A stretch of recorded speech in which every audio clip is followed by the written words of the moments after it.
بسم الله الرحمن الرحيم.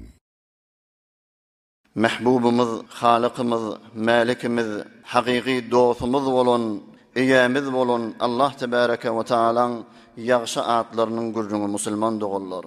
32. adi El-Habir Celle Celaluhu. El-Habir basırgılı haberler onun gayip değil Huday Teala bilye. Aleme melekutta görünmeyen yedgat göğün üstünde, aleme müşahedede yani görüp duran yerimizde her bir zat kıymıllasa, her bir zerre hareket etse, sakin olsa, her bir nefs titrese ya caylaşsa Huday Tebarek ve Teala'nın haberi var Müslüman doğullar. Habir, alim manada yönü, beter batini zatlarda zerre zerre hemmetin bilyen, yani şol habir deyip aydınıya. Bir zati ki basırgılı zatlar bilye, geçişi olakon hemmesini Kur'an'da kan geliyor. El-Latiful Habir, Wallahu bima ta'malun habir, fas'al bihi habira.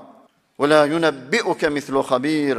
Haberli olan Huday Teala yalaqtana hiç kim haber verip bilmer deyip aytiye. Necre yaşamalı. Bu adi necre zindagimize getirmeli.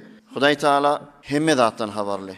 Eğer şaat bilen yaşayacak bolsak biz de öz bedenimizde İçimiz daşımızda hemme zattan haberli bolmalı Müslüman doğun. Yüreğinden hemme zatla ba. Yüreğinden haberli bolmanı, o kineki duretler ayırmanı, tekebburu, gururu, riyanı ayırmanı ölüp gitme.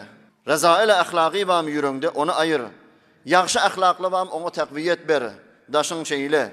Çon Müslüman doğun. Sen özünü Huday Teala'dan sonra seninle maşığı bilen yok da. Kimin sırrını kim bilir, kim yaratsa ço bilir diye könele. Yani behterin İnsani ki seni tanıya Huday Teala'dan sonra sen özün bilyen, her kim özü bilye, halal yollu gidip mi, haram yollu gidip mi, takvaçılıkta mı ya, şehvetin idinle mi, fıskı fucurun idinle mi ya, günahın idinle mi? Şu mahal havarlı bol.